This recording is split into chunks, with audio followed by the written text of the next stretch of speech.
বিসমিল্লাহির রহমানির রহিম। বিশ্ব আধ্যাত্মিক জ্ঞান সঞ্চার দরবার শরীফের প্রতিষ্ঠাতা আমার মুর্শিদ কেবলা গাউসুল আজম শামীম আলী চিশতির দরবার হইতে আমি শাহ আলম আপনাদের সকলকে জানাই আন্তরিক শুভেচ্ছা ও অভিনন্দন। আমার মুর্শিদ কেবলা গাউসুল আজম শামীম আলী চিশতির দরবার হইতে আবারও কিছু আলোচনা নিয়ে আপনাদের সামনে হাজির হইলাম। আশা করি সকলে ভালো আছেন এবং সকলেই মনোযোগ সহকারী এবং ধৈর্য সহকারী শুরু থেকে শেষ পর্যন্ত সম্পূর্ণ আলোচনাটি শুনুন। আমি যে আলোচনাটি নিয়ে আপনাদের সামনে হাজির হইলাম সেই আলোচনাটি হলেন জ্ঞান ও সম্পদ। জ্ঞান ও সম্পদের মধ্যে কোনটি ভালো এবং কেন, এই নিয়ে কিছু তত্ত্ব আলোচনা করিব। তাই সকলেই মনোযোগ সহকারী এবং ধৈর্য সহকারী শুরু থেকে শেষ পর্যন্ত সম্পূর্ণ আলোচনাটি শুনুন।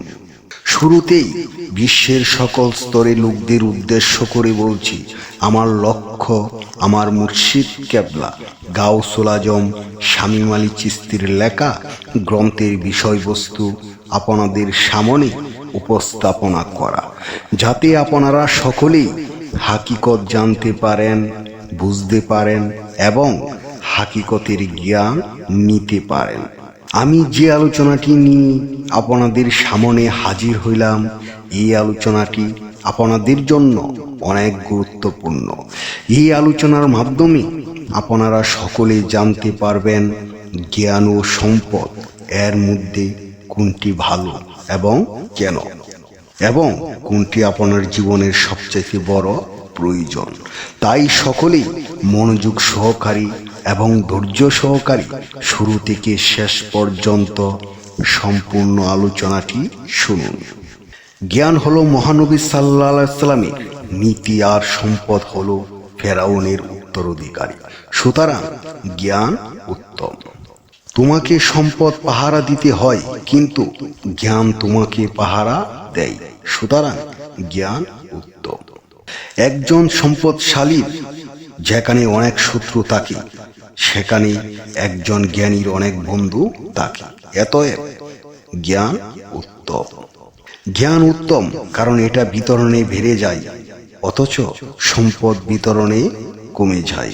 জ্ঞান উত্তম কারণ একজন জ্ঞানী লোক দানশীল হয়, অন্যদিকে সম্পদশালী ব্যক্তি হয় কৃপণ। জ্ঞান চুরি করা যায় না, কিন্তু সম্পদ চুরি হতে পারে। অতএব জ্ঞান উত্তম। সময় জ্ঞানের কোনো ক্ষতি করে না, কিন্তু সম্পদ সময়ের পরিবর্তনে ক্ষয় হয়, নষ্ট হয়ে যায়। সুতরাং জ্ঞান উত্তম। জ্ঞান সীমাহীন, কিন্তু সম্পদ সীমাবদ্ধ এবং গণা যায়। অতএব জ্ঞান উত্তম। জ্ঞান মনকে জ্যোতিময় করে, কিন্তু সম্পদ একে মলিন করতে পারে। সুতরাং জ্ঞান উত্তম। জ্ঞান উত্তম কারণ জ্ঞান মানবতা উদ্দীত করে। যেমন আমাদের মহানবী সাল্লাল্লাহু আলাইহি সাল্লাম আল্লাহ কি বলেছেন, আমরা আপনার উপাসনা করি, আমরা আপনার দাস। অন্যদিকে সম্পদ ফেরাউন ও নমরুদকে বিপদগ্রস্ত করেছে। তারা দাবি করেছে তারাই ইলাহ। আমি যে আলোচনাটি আপনাদের সামনে করেছি, এই আলোচনাটি আপনাদের কাছে কতটুকু ভালো লেগেছে। যদি ভালো লেগে থাকে তাহলে আমাদের এই চ্যানেলটি সাবস্ক্রাইব করে দিবেন। সামনে ভালো ভালো আলোচনাগুলো পেয়ে যাবেন। এবং আপনারা কী ধরনের আলোচনা চান আমাদেরকে কমেন্টে জানাবেন। আমরা চেষ্টা করিব আপনাদের পছন্দ মতো আলোচনা নিয়ে আসতে। আমার এই আলোচনাটি করতে যাইয়া কথা ভাষা ছন্দে যদি কোনো ভুল হইয়া থাকে, সকলেই আমাকে ক্ষমা ও সুন্দর দৃষ্টিতে দেখবেন। সকলেই আমার জন্য দোয়া করিবেন, আমি যেন আপনাদের সামনে ভালো ভালো আলোচনাগুলো নিয়ে আসতে পারি এবং শোনাইতে পারি। সর্বশেষে সকলের চরণে হাত রেখে একটি কথা বলতে চাই, আল্লাহ গোপনেরও গোপন।